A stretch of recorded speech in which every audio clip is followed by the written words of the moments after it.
अपनी बुद्धि से सबको हरा दो। बस 21 दिन में आपकी बुद्धि इतनी तेज हो जाएगी कि आप दूसरे लोगों को बोलने का मौका ही नहीं दोगे। बस आपको गौतम बुद्ध ने बताएं, इन आदतों को अपने जीवन में अपनाना होगा। तो चलिए जानते हैं उन आदतों के बारे में। गौतम बुद्ध की कहानियों के माध्यम से 10 आसान आदतें जो 21 दिन में आपको एक नया और बुद्धिमान इंसान बना देंगी। दोस्तों, कहानी शुरू करने से पहले कमेंट में नमो बुद्धाय लिखकर वीडियो को लाइक जरूर करें। तो चलिए शुरू करते हैं इस कहानी को। एक गुरु अपने शिष्यों को प्रवचन दे रहे थे। वो बोल रहे थे कि हजारों मील का सफर भी सिर्फ एक ही कदम से शुरू होता है। देखा जाए तो अपनी जिंदगी में लक्ष्य हम सभी तय करते हैं, अपने लिए ख्वाब बुनते हैं, खुद को लेकर कई सारे सपने भी देखते हैं, लेकिन अपने लक्ष्य, अपनी मंजिल के पीछे भागने की बजाय ज्यादातर लोग अपने उन ख्यालों के पीछे भागते रह जाते हैं जिनका शायद सच्चाई से कोई वास्ता ही नहीं है, जो सिर्फ उनके दिमाग की एक उपज है। इन सभी गैर जरूरी ख्यालों के पीछे भागते हुए वह इस बात का अंदाजा लगाने की कोशिश भी नहीं करते कि वो ख्याल सकारात्मक है या नकारात्मक सच है, या उनके दिमाग की सिर्फ एक उपज है, या वह किसी और से प्रभावित है, उसका सच्चाई से कोई संबंध है भी या नहीं। और शिष्यों, इसीलिए ज्यादातर लोग अपनी मंजिल तक नहीं पहुंच पाते और जीवन भर असफल रह जाते हैं। गुरु यह सब बोल ही रहे थे कि तभी एक शिष्य खड़ा होता है और गुरु से कहता है, गुरुदेव, आपने ये तो बता दिया कि ज्यादातर लोग असफल क्यों होते हैं, लेकिन क्या आप हमें यह बता सकते हैं कि हम सफल कैसे हो सकते हैं? वो कौन सी छोटी छोटी आदतें हैं जो हमें सफलता के लिए तैयार करती है और फिर सफलता के शिखर तक पहुंचाती है? गुरु ने शिष्य का पूरा प्रश्न बड़े ध्यान से सुना और फिर हाथ के इशारे से उसे बैठने का आदेश देते हुए अपने सभी चीजों से कहा, जीवन में सफल होने के लिए सिर्फ जोश और इच्छा शक्ति का होना ही आवश्यक नहीं है, क्योंकि ये दोनों चीजें सिर्फ हमें प्रेरित करके हमसे काम की शुरुआत करवा सकती है, लेकिन पूरे जोश और उत्साह के साथ लंबे समय तक अपने लक्ष्य पर टिके रहने और दूर के बड़े लक्ष्यों को हासिल करने के लिए हमें उन आदतों को अपनी रोजमर्रा के जीवन का हिस्सा बनाना पड़ेगा जो व्यक्ति को सफलता के लिए तैयार करती है और उसे सफल बनाती है। तो आज मैं आपको 10 ऐसी आसान आदतों के बारे में बताऊंगा जिनको अगर आपने अपने जीवन का हिस्सा बना लिया तो सिर्फ 30 दिनों में आप अंदर से एक बिल्कुल ही अलग इंसान बन जाएंगे और खुद के भीतर एक गजब की सकारात्मक ऊर्जा और जो उसको महसूस करेंगे जो आपको सफलता के शिखर तक पहुंचाएगी। तो उन सफल आदतों की श्रेणी में पहली आदत है, अपने दिन की शुरुआत धन्यवाद के भाव के साथ करेंगे। सुबह जैसे ही आपकी आंख खुले तो कुछ भी सोचने से पहले, कुछ भी करने से पहले, बिस्तर से उठने से पहले अपने दोनों हाथों को जोड़कर आसमान की तरफ देखते हुए जिसकी शक्ति पर आप विश्वास करते हैं उसका आह्वान करते हुए उन 3-4 चीजों को याद कीजिए जिसके लिए आप ईश्वर की उन 3-4 लोगों, चीजों या घटनाओं के लिए ईश्वर का आभार व्यक्त कीजिए जिनकी वजह से आपके जीवन में बेहतरी आई है, आप ज्यादा खुशहाल और समृद्ध हुए हैं। ज्यादातर मौकों पर हमारे जीवन में, हमारे घरों में, हमारे परिवारों में, हमारे आसपास के माहौल में एक ही वो इंसान होता है जो हमारे सबसे ज्यादा दुख हो और परेशानियों का कारण होता है, लेकिन हमारे आसपास 99% लोग अच्छे होते हैं। हमारे जिंदगी में 99% चीजें बहुत अच्छी है, लेकिन अगर हम बुरे इंसान पर, बुरी घटनाओं पे, बुरी परिस्थितियों पे, बुरे परिणामों पर ध्यान देंगे तो फिर पूरा दिन हमें उस तरह की चीजें और मिलेंगी। लेकिन अगर हम शुक्रगुजार हैं अपने जीवन की 99% अच्छी चीजों के लिए तो फिर हमारे पास और अच्छा चलकर जरूर आएगा। ये जो आभार व्यक्त करने की आदत है, ये हमारी मानसिकता को सुबह सुबह ही बदल कर रख देती है और सकारात्मक तरीके से अपने दिन की शुरुआत करने में मदद करती है। इस अभ्यास को करने में बहुत थोड़ा सा ही समय लगता है, लेकिन यह आपके पूरे दिन के काम करने के तरीके, आपकी मानसिकता और आपके विचारों को पूरी तरह से बदल कर रख सकती है। सफल आदतों की श्रेणी में दूसरी आदत है, आपको हर दिन व्यायाम जरूर करना चाहिए। आप चाहे दौड़ लगाए, कसरत करें, योगासन करें या फिर प्राणायाम, लेकिन आपको हर सुबह कोई ना कोई ऐसी क्रिया जरूर करनी है जिसमें आपके शरीर को मेहनत करनी पड़े, उसे पसीना बहाना पड़े। ये इंसानी शरीर बना ही मेहनत करने के लिए है। इसे हर समय आराम देने से यह निष्क्रिय, कमजोर और रोगग्रस्त हो जाता है। व्यायाम करना न सिर्फ आपके शरीर को फायदा पहुंचाता है, बल्कि ये आपके दिमाग और आपके मानसिक क्षमताओं को बढ़ाने में भी कमाल करता है। रोज व्यायाम करने से आपका शरीर और मन मजबूत होता है। आपके अंदर एक अलग ही आत्मविश्वास और तेज का जन्म होता है जो आपकी सफलता की राह में आपके सहायक बनते हैं। सफल आदतों की श्रेणी में तीसरी आदत है, लक्ष्य निर्धारित करो और अपने दिन को योजना के अनुसार चलाओ। रात में सोने से पहले ही अगले दिन के 3 सबसे महत्वपूर्ण कामों को निश्चित कर लो और उन्हें लिख लो। फिर उसी के अनुसार अपने पूरे दिन की योजना बनाओ और उस पर अमल करो। अगर कोई व्यक्ति योजना बनाकर अपने दिन की शुरुआत नहीं करता और कोई सभी काम कभी भी करता है, तो ऐसा व्यक्ति कभी भी अपने पूरे दिन का सदुपयोग नहीं कर सकता। हालांकि ज्यादातर लोगों को पता होता है तो उनके लिए कौन सा काम महत्वपूर्ण है और कल उन्हें कौन सा काम करना चाहिए, लेकिन फिर भी वो लोग उस काम को पूरा नहीं कर पाते और उसे टालते रहते हैं। और जो व्यक्ति अपने काम को समय पर पूरा न करके उसे लगातार टालता रहता है, ऐसा व्यक्ति कभी भी बड़ी सफलता हासिल नहीं कर सकता। ज्यादातर लोगों का अपने काम को समय पर पूरा न करना और उसे लगातार कल पर टालते रहने का सबसे बड़ा कारण है उनके अंदर आत्म अनुशासन का ना होना। क्योंकि जो व्यक्ति आत्मा अनुशासित हैं, वो अपना हर काम समय पर पूरा करता है। सफल आदतों की श्रेणी में चौथी आदत है, आपको हर दिन कुछ ना कुछ नया सीखना चाहिए या फिर कुछ ना कुछ नया पढ़ना चाहिए। अगर आप अपना दिन का समय अपने लिए कुछ नया सीखने, पढ़ने या विकास के कामों में नहीं लगा रहे हैं, तो फिर आप चाहे कितनी ऊंचाइयों पर हो, कितने ही समझदार और बुद्धिमान हो, आप जिंदगी में हारने ही वाले हैं, आप नीचे गिरने ही वाले हैं। किसी बुद्धिमान व्यक्ति ने कहा है कि सीखना कभी बंद नहीं होना चाहिए, क्योंकि लगातार अभ्यास से ही व्यक्ति महान ऊंचाइयों को हासिल कर सकता है। सीखने का कोई भी तरीका हो सकता है, जैसे अच्छी किताबें पढ़ना, अपने क्षेत्र के सबसे सफल लोगों की बातें सुनना, रोज अपने काम का अभ्यास करना इत्यादि। अगर आपको दुनिया के 1% सफल लोगों में शामिल होना है, तो लगातार सीखते रहने की आदत को अपने जीवन का अभिन्न हिस्सा बनाना ही पड़ेगा। सफल आदतों की श्रेणी में 5वीं आदत है, कम खाओ और अच्छा खाओ। यहाँ अच्छा खाने से मतलब है संतुलित आहार, यानी ऐसा भोजन जो पोषक तत्वों से भरपूर हो और आपके शरीर को कोई नुकसान न पहुंचाए। देखा जाए तो भोजन हमारे शरीर के लिए औषधि है। भोजन शरीर के लिए सब कुछ है, क्योंकि शरीर को औषधि तो हम कभी कभार ही देते हैं, लेकिन इसे भोजन हर दिन देते हैं। तो हमारा शरीर कैसा होगा, ये हमारे भोजन की गुणवत्ता और उसकी मात्रा पर निर्भर करता है, क्योंकि शरीर को चलाने वाले सारे पोषक तत्व भोजन से ही मिलते हैं। इसीलिए कोई ऐसा भोजन मत करो जिसमें कोई पोषक तत्व ही ना हो और जिसे पचाना हमारे शरीर के लिए बोझ बन जाए। ज्यादा तला भुना और बासी भोजन मत खाओ। 3 सफेद झरों से जितना हो सके उतनी दूरी बना लो। पहला सफेद जहर है चीनी, दूसरा सफेद जहर है नमक और तीसरा सफेद जहर है मैदा। चीनी और मैदा से तो हमारे शरीर को कोई भी पोषक तत्व नहीं मिलता और इन्हें पचाना भी शरीर के लिए बहुत मुश्किल होता है। इसलिए इनका सेवन कम से कम करो। भोजन मन भरने के लिए नहीं, पेट भरने के लिए करो। जब भूख लगी तभी भोजन करो और हमेशा अपनी भूख से थोड़ा सा कम खाओ। रात में जितना जल्दी हो सके उतना जल्दी भोजन करने का प्रयास करो। अपने आहार में जीवित भोजन जैसे फल, हरी सब्जियां, साबुत अनाज, सूखे मेवे भी इत्यादि का सेवन जरूर करो। सुबह उठते ही खाली पेट पानी पियो।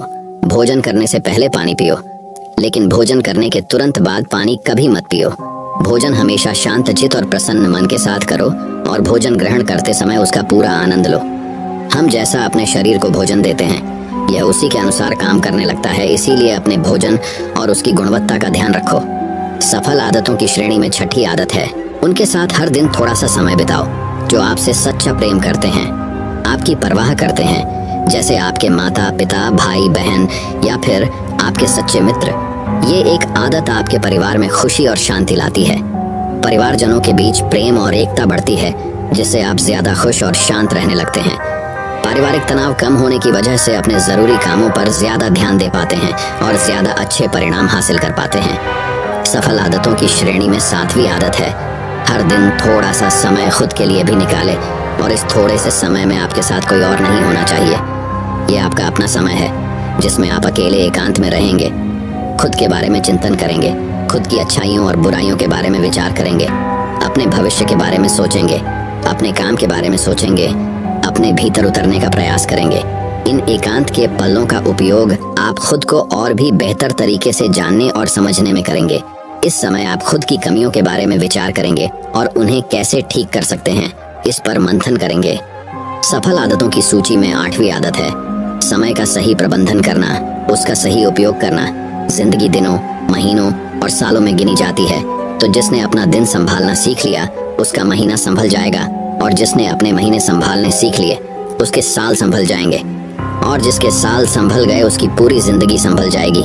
इसीलिए अपने दिन को सही तरीके से संभालना सीख लो।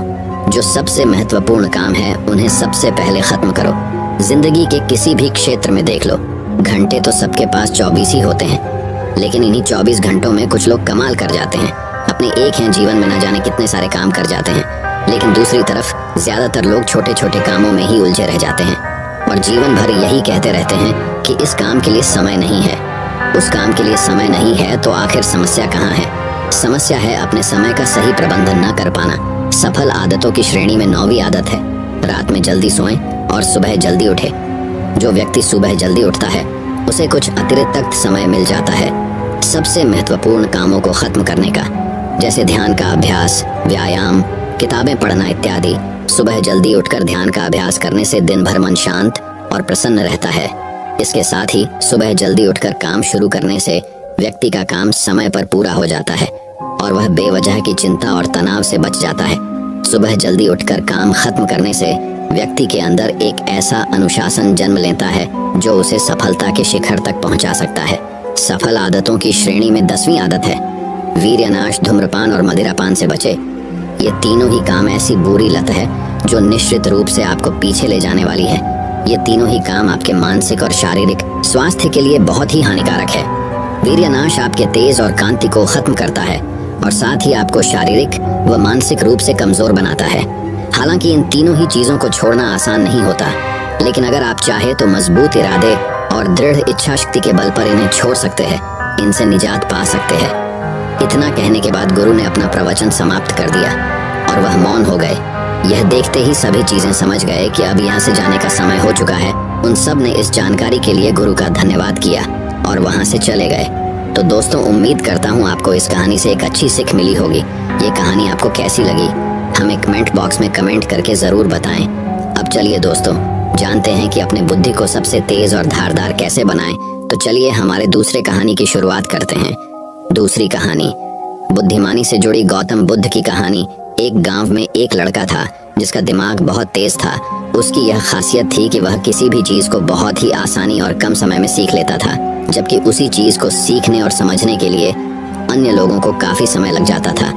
लड़के की यह ख्याति दूर दूर तक फैल गई। सभी लड़के की तारीफ में कहने लगे कि उसके जितना बुद्धिमान कोई नहीं है। लड़का चित्रकारी, मूर्ति बनाना, गीत गाना जैसे अन्य कई चीजों को जानता था। अपनी प्रसिद्धि को बढ़ाने के लिए वह अन्य काम और चीजों को भी सीखने लगा। इस तरह से उसे अपनी बुद्धिमत्ता पर अहंकार हो गया, क्योंकि वह साधारण व्यक्ति होकर कई असाधारण काम भी आसानी से करने लगा था। एक दिन लड़के का सामना भगवान गौतम बुद्ध से हुआ। लड़के को खुद पर खूब अहंकार था और इस कारण उसे किसी से ईर्ष्या नहीं होती थी, क्योंकि वह खुद को ही श्रेष्ठ समझता था।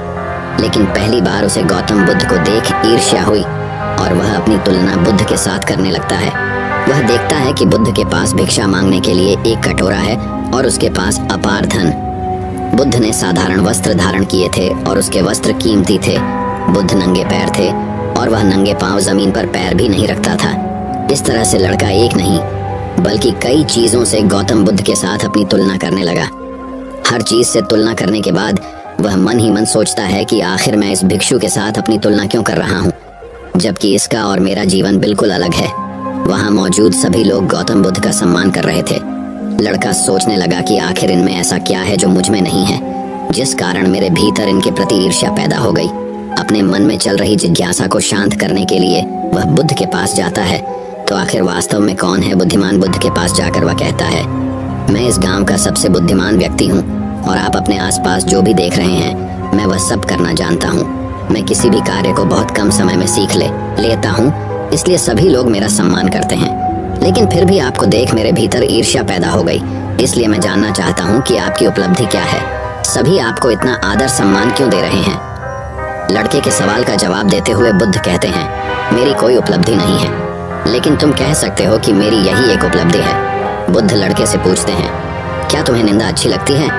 लड़का कहता है कि भला किसे निंदा अच्छी लग सकती है? बुद्ध कहते हैं कि जो तुम्हें अच्छा और बुरा लगता है, मैं इनसे भी ऊपर हूँ। मुझे ना निंदा सताती है और ना अपनी प्रशंसा से प्रसन्न होता हूँ। यही अंतर है तुम में और मुझ में।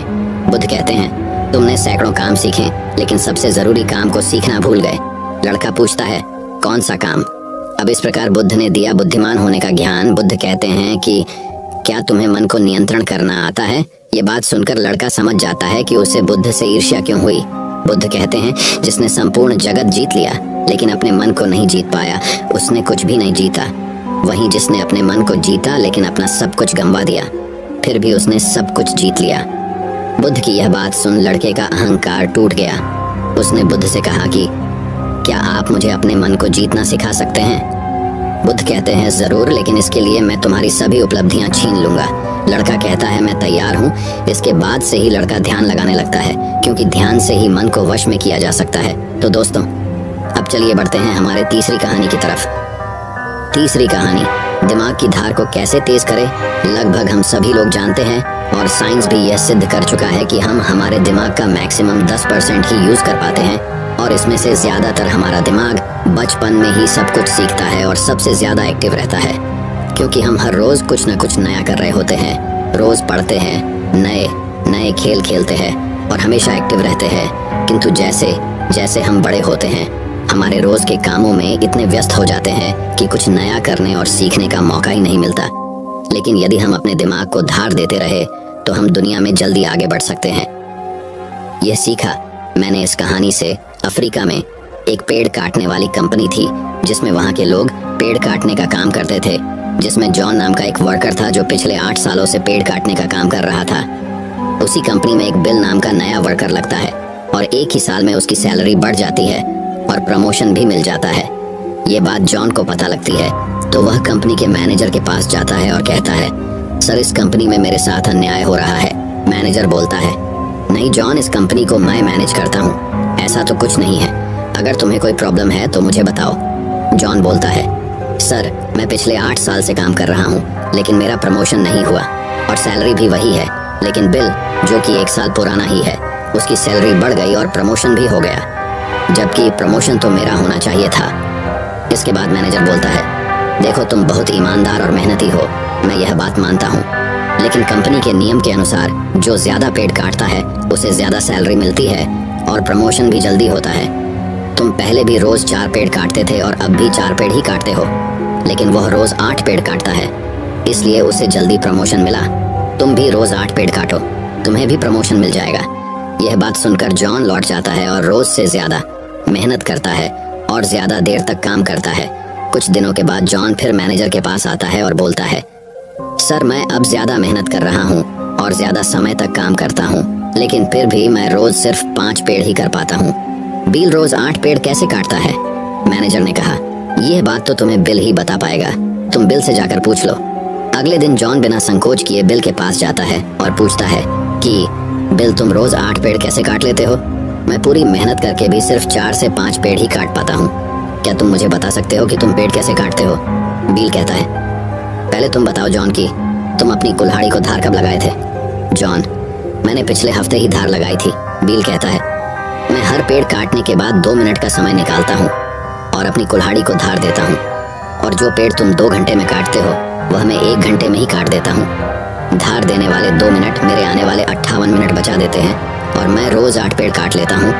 यह सुनकर जॉन बिल को धन्यवाद देते हुए चला जाता है। सिर्फ ज्यादा समय और ज्यादा मेहनत से कुछ नहीं होने वाला, इसके साथ साथ उसे अपनी कुल्हाड़ी को धार देते रहना पड़ेगा। जब भी वह धार देना बंद कर देगा, उस समय से उसके कार्य पर प्रभाव पड़ना शुरू हो जाएगा। जॉन अपनी कुल्हाड़ी में धार देकर काम शुरू करता है और कुछ ही दिनों में वह भी प्रमोशन ले लेता है। इस कहानी से हमें ये सीख मिलती है कि दोस्तों, हमें हमेशा ही अपनी लाइफ में कुछ ना कुछ सीखते रहना चाहिए और अपने दिमाग को धार देना चाहिए, चाहे हमारी उम्र कुछ भी क्यों ना हो। मैंने कुछ दिनों पहले सत्य नाडेला, जो कि माइक्रोसॉफ्ट के सीईओ बने हैं, उनके बारे में पढ़ा था कि वह आज भी नए नए कोर्स ज्वाइन करते रहते हैं और नई नई किताबें पढ़ते हैं। उन्हें आज भी नया सीखने में कोई संकोच नहीं है और शायद इसीलिए वह इतनी बड़ी पोजीशन पर है। सक्सेस वही होते हैं जो समय के साथ बदलते हैं और प्रगतिशील रहते हैं। जिस तरह तालाब का पानी एक जगह स्थित होकर कुछ ही दिनों में सड़कर बदबू देना शुरू कर देता है, लेकिन नदी जो हमेशा बहती रहती है, प्रगतिशील होती है, उसका पानी साफ होता है। उसी तरह से जो लोग नई नई चीजें पढ़कर और सीख कर अपने दिमाग को धार देते हैं, वही दुनिया में आगे बढ़ते हैं। तो दोस्तों, चलिए बढ़ते हैं हमारे चौथी कहानी की तरफ। चौथी कहानी, दोस्तों, बहुत समय पहले की बात है का चंदनपुर नाम का एक राज्य हुआ करता था। चंदनपुर का राजा बड़ा ही दानी और प्रतापी था। उसके राज्य में सब खुशहाल थे, पर राजा एक बात को लेकर बहुत चिंतित रहा करता था कि धर्म व दर्शन पर लोगों के विचारों में सहमति क्यों नहीं बनती। एक बार राजा विभिन्न धर्मों के उपदेशकों को आमंत्रित किया और एक विशाल कक्ष में सभी को एक साथ रहने का प्रबंध करते हुए कहा, अब अगले कुछ दिनों तक सब एक साथ रहेंगे और आपस में विभिन्न धर्मों और दर्शनों पर विचार विमर्श करेंगे, और जब सभी के विचार एक मत हो जाएंगे तो मैं आपको ढेरों उपहार देकर यहाँ से विदा करूंगा। और ऐसा कहते हुए राजा वहां से चला गया। कक्ष में घोर विचार विमर्श हुआ। सभी अपनी अपनी बात समझाने में लगे रहे, पर कुछ दिन बीत जाने पर भी वे एक मत नहीं हो पाए। पड़ोसी राज्य में रहने वाले एक महात्मा जी को जब ये बात पता चली तो वह तुरंत राजा से मिलने पहुंचा। उसने कहा, हाय राजन, मैंने सुना है कि तू बड़ा दानी है, क्या तू मुझे भी दान देगा? महात्मा जी बोले, अवश्य, बताइए आपको क्या चाहिए? राजा बोला, महात्मा जी, मुझे तेरे अनाज के गोदाम से कुछ अनाज चाहिए। राजा, जी बिल्कुल, आप मेरे साथ आइए। राजा उन्हें गोदाम तक ले गया। वहां पहुंचते ही महात्मा जी बोले, अरे ये क्या राजन, तुम्हारे गोदाम में तो तरह तरह के अनाज रखे हैं, तुम इन सब की जगह कोई एक ही अनाज ही क्यों नहीं रखते? राजा को यह सुन थोड़ा अचरज हुआ और वह बोला, यह कैसे संभव है? अगर मैं गेहूं, चावल, दाल इत्यादि की जगह बस एक अनाज ही रखूंगा तो हम अलग अलग स्वाद और पोषण के भोजन कैसे कर पाएंगे? और जब प्रकृति ने हमें इतने ढेर सारे अन्न दिए हैं तो बस किसी एक अन्न का ही प्रयोग करना कहाँ की बुद्धिमानी है? महात्मा बोले, बिल्कुल सही राजन, जब तुम विभिन्न अनाजों की उपयोगिता एक से नहीं बदल सकते तो भला विभिन्न धर्मों के विचारों और दर्शनों को एक कैसे कर सकते हो? सबकी अलग अलग उपयोगिता है और वे समय समय पर मनुष्य का मार्गदर्शन करते हैं। महात्मा जी ने अपनी बात पूरी करते ही राजा को अपनी गलती का एहसास हो गया और उसने कक्ष में बंद सभी उपदेशकों से क्षमा मांगते हुए उन्हें विदा कर दिया। दोस्तों, यदि पूरी मानव जाति बिल्कुल एक जैसा ही सोचती तो हम कभी इतनी प्रगति नहीं कर पाते। हमारे विचार ही हमें दूसरों से अलग बनाते हैं। अगर कभी आपका विचार औरों से मेल ना खाए तो इसमें घबराने की जरूरत नहीं, बल्कि यह देखने की जरूरत है कि पूरी पिक्चर में आपका विचार कहाँ फिट हो सकता है। और दूसरी तरफ यदि किसी और का विचार आपसे मेल ना खाए तो उस पर नाराज होने की बजाय ये समझने का प्रयास करना चाहिए कि उसकी सोच का कहाँ और कैसे यूज किया जा सकता है। तो अब दोस्तों, चलिए बढ़ते हैं हमारे 5वें कहानी की तरफ। 5वीं कहानी। एक बार की बात है, एक व्यापारी व्यापार करने के लिए विदेश गया हुआ था। वहाँ उसका कारोबार बहुत अच्छा चल रहा था। वह धन कमाने में इतना व्यस्त हो गया था कि उसे समय का भान ही न रहा। आखिर उसने एक दिन अपने घर लौटने का फैसला कर ही डाला और कमाया हुआ बहुत सारा धन लेकर घर के लिए चल पड़ा। जब घर पहुंचा तो रात हो चुकी थी। घर का मुख्य द्वार बंद था, लेकिन एक शयनकक्ष की खिड़की से रोशनी बाहर आ रही थी। उसने खिड़की में से अंदर झांक कर देखा।